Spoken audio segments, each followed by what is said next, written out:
Kembali lagi bersama channel kita semua. Jika Anda suka, jangan lupa komen, like dan subscribe, share juga bila Anda berkenan. Selamat membaca dan mendengarkan.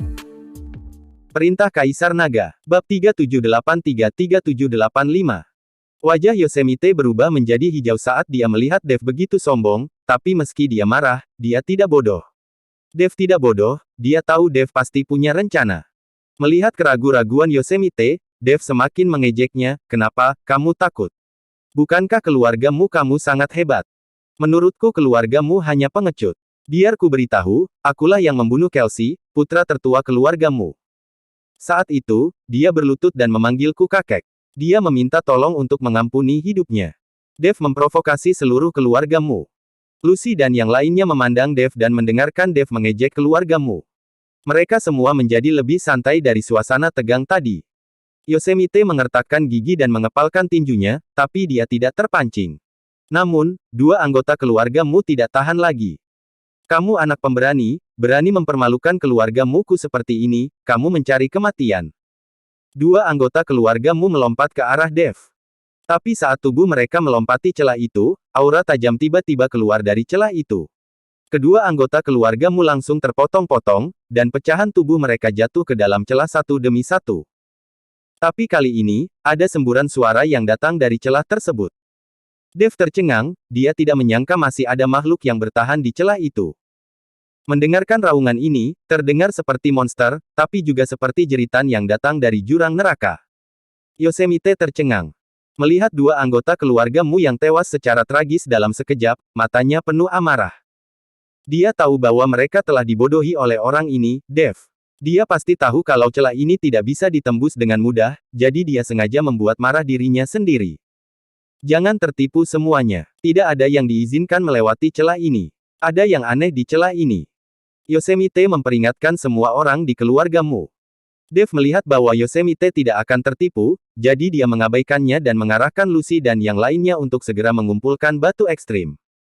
"Senior, kenapa sepertinya ada makhluk hidup yang hidup di celah yang kamu buat dengan pedangmu?" Dev bertanya pada Raja Iblis Awan Merah. "Bagaimana saya tahu? Sudah ribuan tahun. Tidak mengherankan jika ada makhluk lain yang hidup di dalamnya," kata Raja Iblis Awan Merah. Dev berpikir itu mungkin saja, jadi dia berhenti bertanya, tapi makhluk yang bisa bertahan di celah ini pasti sangat kuat. Setelah mengumpulkan ribuan batu ekstrim, Dev memimpin Lucy dan yang lainnya dan terus bergerak maju sepanjang celah. Yosemite hanya bisa menonton tanpa daya, mengertakkan gigi karena marah. "Pamanmu, bagaimana mereka bisa melewati celah ini? Mereka tidak bisa melewatinya, kan?" Seorang anggota keluargamu bertanya. "Ya, mereka mungkin telah memutarinya. Mari kita cari jalan keluarnya." Yosemite pergi bersama keluargamu. Di tempat terpisah. Di wilayah kutub, tim yang terdiri dari 100 orang masuk. Ini adalah tim terbesar di wilayah kutub. Dan tim yang terdiri dari 100 orang ini mengenakan 5 warna pakaian berbeda. Dari 5 orang yang berjalan di depan, 4 semuanya berada di alam kesengsaraan transendensi tingkat 8, sementara yang lainnya jelas memiliki aura yang lebih kuat dan baru saja dipromosikan ke alam kesengsaraan transendensi tingkat 9. Orang-orang ini berasal dari 5 sekte besar. "Master Sekte Hai, kita telah melakukan perjalanan ribuan mil untuk datang ke sini. Saya harap apa yang Anda katakan itu benar," kata pemimpin Sekte Luo dari Sekte Tian Luo. Master Sekte Luo baru saja dipromosikan ke alam kesengsaraan transendensi tingkat 9 saat ini, dan statusnya sebagai kepala dari 5 sekte besar telah semakin dikonsolidasikan. Setelah mengalami insiden Dev, 5 sekte besar menjadi terasing. Pemimpin Sekte Luo juga tahu bahwa Didir dan yang lainnya memiliki niat memberontak. Oleh karena itu, dia telah berlatih keras selama periode ini dan tidak pernah meninggalkan 5 sekte utama. Belum lama ini, Master Sekte Luo menerobos ke alam kesengsaraan transendensi tingkat 9. Dia sangat senang di dalam hati, jadi dia melonggarkan kewaspadaannya terhadap Didir dan yang lainnya. Bagaimanapun, dia sekarang berada di level yang lebih tinggi dari yang lain. Selama Didir dan yang lainnya tidak bodoh, mereka tidak akan melawannya.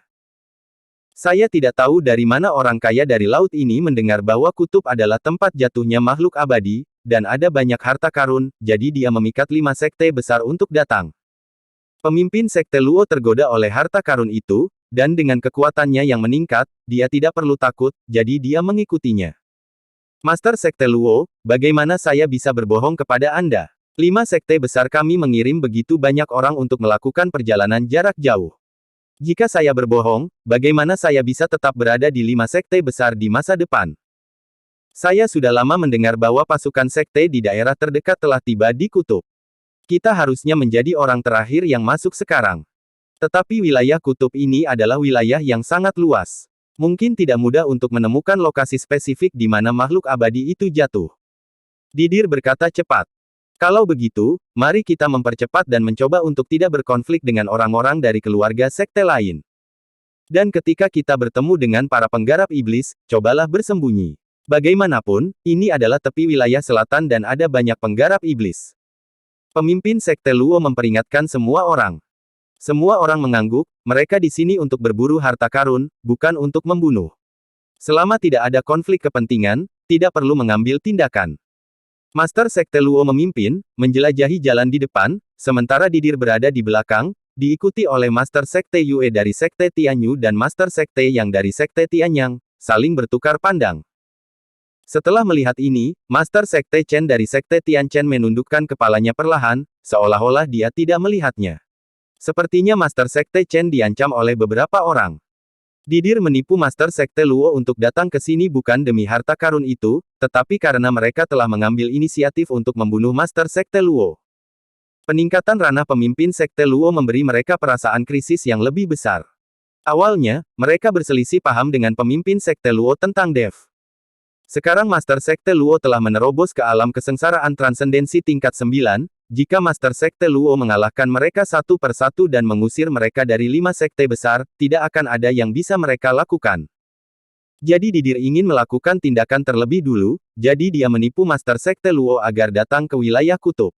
Tempat ini jauh dari 5 sekte besar dan sangat terpencil. Itu tempat yang bagus untuk membunuh Master Sekte Luo. Master Sekte Chen dari Sekte Tianchen, yang awalnya berdiri bersama pemimpin Sekte Luo, kini memilih untuk tetap diam. Alasan mengapa Didir dan yang lainnya memasuki wilayah kutub ini dan tidak mengambil tindakan terhadap pemimpin Sekte Luo adalah karena mereka juga ingin mendapatkan harta karun abadi yang jatuh. Selama harta karun itu ditemukan dan berada di tangan, itulah waktunya untuk mengambil tindakan terhadap pemimpin Sekte Luo. Inilah yang disebut membunuh 2 burung dengan 1 batu. Master Sekte Luo tidak tahu bahwa dia sudah dalam bahaya, tapi dia masih mencari jalan ke depan. Dev dan gadis suci berjalan di celah itu dengan cermat, membunuh beberapa monster dalam prosesnya, dan memanen banyak batu ekstrim. Namun, batu-batu ekstrim ini hanyalah setetes air dalam ember untuk pengembangan istana Guanghan. Sekarang Dev dan yang lainnya harus menemukan lebih banyak batu ekstrim. Kali ini, Dev dan yang lainnya berjalan hampir seharian sebelum mencapai ujung celah. Ketika mereka melihat akhirnya, semua orang menghela nafas lega. Anda tahu, terjebak di antara celah dan ruang yang kacau, Anda selalu gelisah. Jatuh ke dalam celah adalah jalan buntu. Tersedot ke dalam ruang yang kacau juga merupakan jalan buntu. Di bawah ancaman kematian kapan saja, setiap orang berada di bawah tekanan yang luar biasa. Dev memimpin semua orang menjauh dari ruang dan retakan yang kacau, dan menemukan sebuah gua untuk beristirahat, di mana mereka bisa merasa lebih nyaman. Tuan Chen, Anda telah menjelajahi jalan di depan. Ini terlalu sulit. Anda dapat beristirahat. Saya akan memimpin orang untuk menjaga lingkungan sekitar. Lucy berkata pada Dev. Dalam 2 hari terakhir, Dev memimpin dan berjaga, dan itu memang sangat sulit. Kalian sebaiknya istirahat, aku khawatir jika terjadi sesuatu yang tidak terduga, kalian tidak akan mampu mengatasinya. Dev berkata dengan lugas. Ketika Lucy mendengar ini, dia tidak berkata apa-apa lagi. Memang dengan kekuatan dan minimnya pengalaman mereka tidak akan mampu menghadapi keadaan darurat. Selusin orang suci beristirahat di dalam gua. Dev duduk di pintu masuk gua, membiarkan angin dan salju menerpa dirinya. Gelapnya malam di kawasan kutub saat ini seperti siang hari, cahaya bulan dipantulkan oleh putihnya salju, dan cahaya yang dipancarkannya sangat kuat. Dev menyebarkan kesadarannya, lalu diam-diam menutup matanya sedikit. Dev tidak berlatih, tetapi terus memikirkan apa yang ada di ruang kacau itu. Serigala salju itu bisa melakukan perjalanan melalui ruang yang kacau, tapi manusia tidak bisa. Tepat ketika Dev sedang berpikir keras, dia tiba-tiba sedikit mengernyit, dan dia merasakan aura familiar yang menjulang. Ketika ini terjadi, hanya ada satu kemungkinan, yaitu jaraknya terlalu jauh, dan kesadaran ilahi Dev tidak begitu jelas. Dev perlahan berdiri dan berjalan menuju arah datangnya aura. Dan puluhan mil jauhnya dari gua tempat Dev dan yang lainnya beristirahat, Preston sedang menekan seorang wanita di bawahnya. Wanita ini adalah Yelena yang meninggalkan Dev dan yang lainnya. Preston awalnya ingin mencari sumber harta karun di daerah kutub, tetapi setelah lama mencari, dia tidak menemukan apapun. Selain itu, semua orang di sini berasal dari semua sekte dan keluarga besar, dan mereka semua berada dalam satu tim, dan dia adalah satu-satunya kultivator lepas. Oleh karena itu, Preston sangat berhati-hati. Setelah memasuki wilayah kutub, dia tidak melakukan kontak apapun dengan biksu lain. Dalam 2 hari terakhir, Preston tidak mendapatkan apa-apa dan sangat frustrasi, tetapi dia tidak menyangka akan bertemu Yelena. Yelena ternyata adalah seorang manusia, dan dia sangat cantik, yang langsung membuat Preston memiliki niat jahat. Kekuatan Yelena bukanlah tandingan Preston. Dia langsung ditangkap oleh Preston. Kamu binatang buas, lepaskan aku. Saya dari istana Guanghan. Jika kamu berani menyentuhku, Tuan Istana kami tidak akan mengampuni kamu, dasar kultivator iblis. Yelena berteriak pada Preston. Preston tidak peduli saat ini, jadi dia melangkah maju dan merobek pakaian Yelena. Yelena sangat ingin menangis tetapi dia tidak menangis. Dia lebih baik mati, karena menderita penghinaan seperti ini lebih buruk daripada kematian. Hanya saja sekarang Yelena bahkan tidak bisa mati meskipun dia menginginkannya. Preston merobek pakaian Yelena, matanya penuh nafsu. Tidak peduli bagaimana Yelena berteriak, siapa yang bisa menyelamatkannya di daerah kutub yang kosong ini. Yelena akhirnya menyerah, dan air mata jatuh dari sudut matanya. Dia amat menyesalinya. Mengapa pergi? Jika dia tidak pergi sebelumnya dan tinggal bersama Dev dan yang lainnya, hal seperti ini tidak akan pernah terjadi. Tepat ketika Yelena ditelanjangi dan Preston sedang memaksa menindih, sebuah suara bercanda tiba-tiba keluar.